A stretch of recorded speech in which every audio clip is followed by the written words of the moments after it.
Carl and Lou here from Games, Brains and Head-Banging Life, gbhblofficial for short, and it's track by track time. As making a debut on this series, it is Kids in Glass Houses and the album Smart Casual, the debut album from the pop-punk band, released 26th of May 2008. This was chosen because A, they're at Slam Dunk, B, there was a lot of fuss about them returning, obviously haven't been on a hiatus or split up for a long period of time. So it's kind of like, yeah, all right, let's do this. Let's see what the fuss is about. It should note that this album contains songs the bands have written since the release of their 5-track EP, Apocalypse, but also the 3 tracks from that EP. So it technically wasn't like a brand new, complete, full new album, because it featured tracks from a previous EP. Yeah, there you go. Interesting little fact. Factoid. Yeah, look, let's get this out of the way. At the start, don't get it. Do not get it. And I reckon, dare I say that I think that it's nostalgia. Nostalgia, they got a lot of... There was a lot of buzz about them being announced for Slam Dunk. And it made me go, well, I don't really know this band. I know what genre they live in. I know the era they came out, and I probably can suspect I've got a rough idea what they sound like. I probably have heard tracks here and there played on mainstream music. But I didn't know enough about them. Haven't done this long album. I've come away thoroughly unimpressed. Yeah. I haven't come away going, I'm going to go check them out at Slam Dunk. No, to me, I'm very much like, oh, well, let everybody else go nuts for that. Hopefully there's something better on elsewhere. That's it. Simple as that. The bar. I think it generally is one of those, but I get it. Here's the thing, I get it. I get why, if this was part of your youth, if this was an album at a certain time, of course it's going to be a big... Because I have records like that. Think about Good Charlotte's debut album. That, for me, of a period of point in my life. Just something like I completely understand it. For might be Black Parade by My Chemical Romance. It could be a Fall Out Boy album. For I'm thinking about things that live within this world. We're too old for this now. No. I want to I am not too old for that. Shush. I mean, I don't have the nostalgic value That's what to I mean. it. Like, our age, this was 2008. Well, let's do it now. So it's not you. It wasn't my youth. 2008, I wasn't in my youth. I was past that. But I don't. What I'm saying no to that is because I don't want that to sound like that. If a new pop punky record came out now, that I'd be like, I'm too old to listen to that. No, not at all. Like, not at all. I like pop punk. This is. I don't know what this is. Yeah, it's pop punk with pop rock with pop punk elements in the. To me, it covers all of those sort of genres. They brush past some punk elements on their way to the studio. Yeah, I think pop rock. Oh right, let's say pop rock then, because it definitely leans towards that with a lot of indie vibes too. Yeah. Look, we are going to talk it through. As you can tell, Lou is going to struggle with this one. We'll begin with Fisticuffs, a nice blast of energetic rock to get this party started. It's fast-paced, catchy, and does little wrong. I can't say that I think it's particularly exciting overall, but I was like, okay, right, it's kind of what I expected, and we're off and rolling. This is teen movie soundtracks. I thought inoffensive but dull. So not a good start for me. Easy Tiger, much better.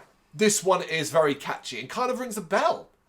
Really easy pop rock listening that would clearly have widespread appeal. And I can see this one being a bit of a live hit.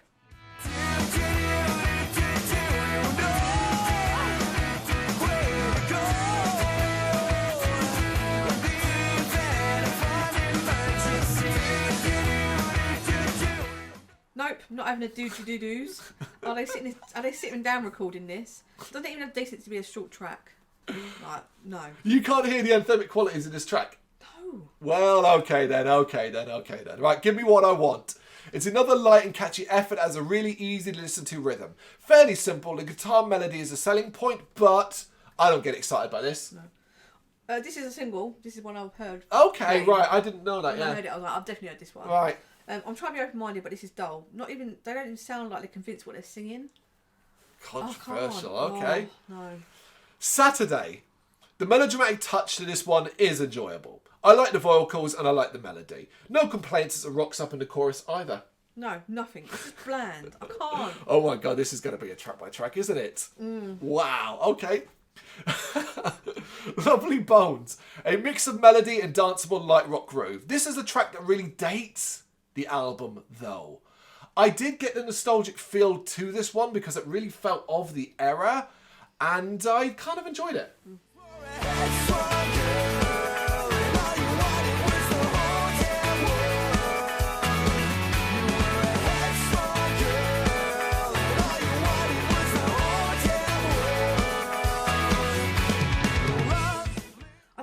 we've got very...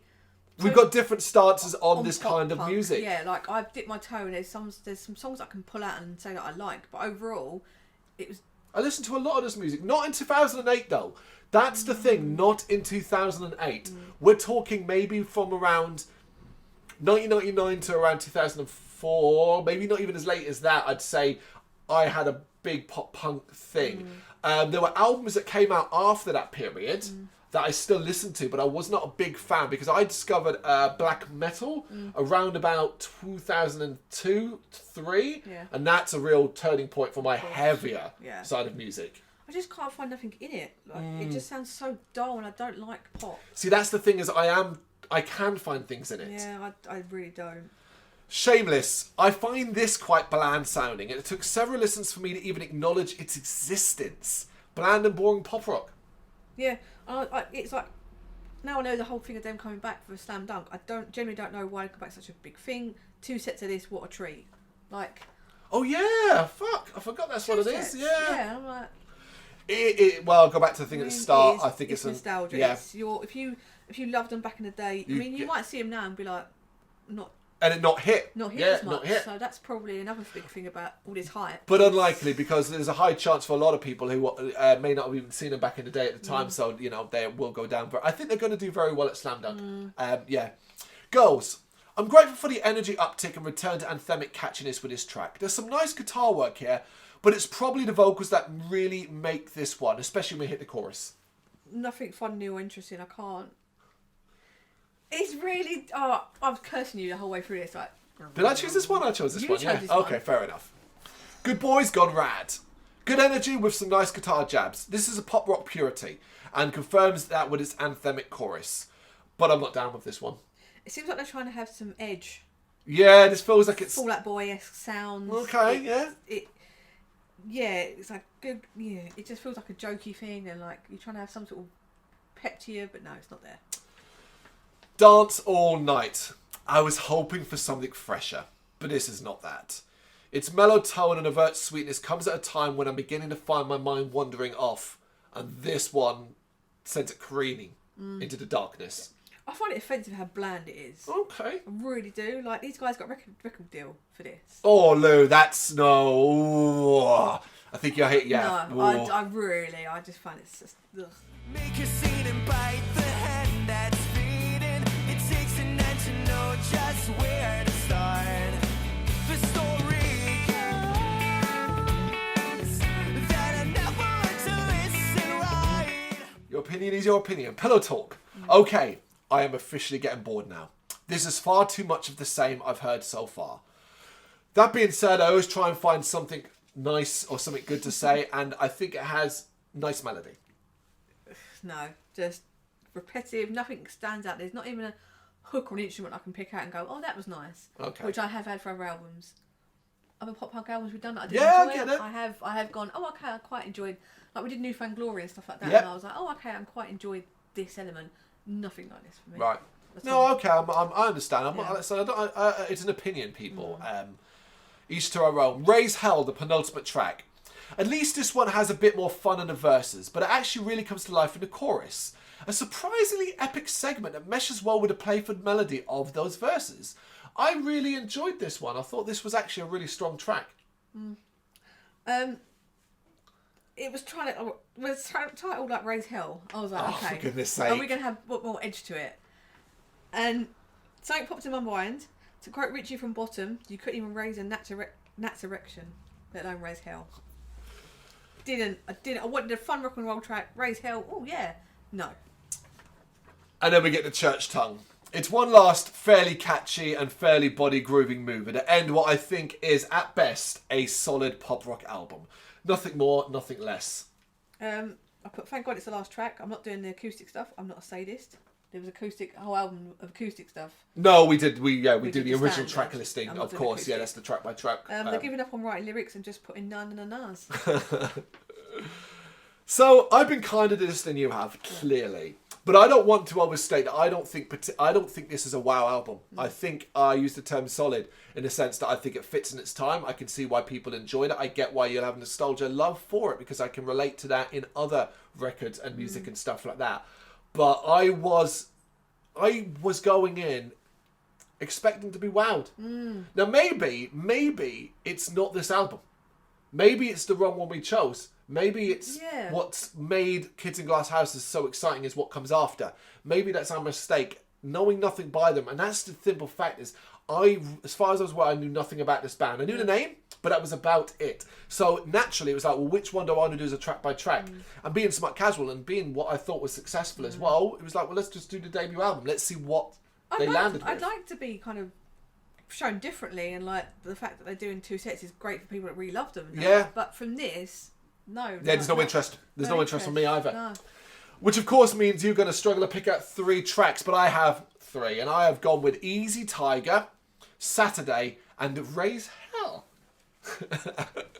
Yes. I think I'll go for Fisticuffs. Yeah.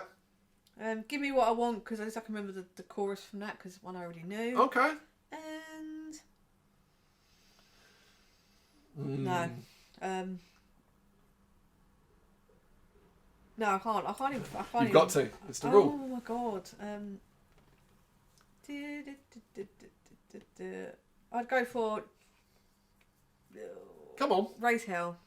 After all of that, yeah, there you go. It's controversial thoughts on Smart Casual by Kids in Glass Houses. Let us know what you think. Are you one of the people we're talking about who have this massive amount of nostalgic value to it? Can you identify more things that you really love about it? Or do you kind of follow suit with the extreme opinion of hating it that you did, and to my more milder, less interested, it's all right kind of opinion? You know what to do. Let us know in the comments. Thank you very much for watching. If you liked what you saw, please help us out by giving us a thumbs up and hitting that subscribe button. If you really liked what you saw, consider donating to keep the website and channel running by buying us a coffee via our coffee page or picking up some merch from our Big Cartel store. You can check us out on gbhbl.com as well as via our social media, Facebook, Instagram and Twitter, as well as listen to our interviews via SoundCloud, Apple Music and Spotify. Just search for GBHBL. Games, horror and heavy metal. What else is life for?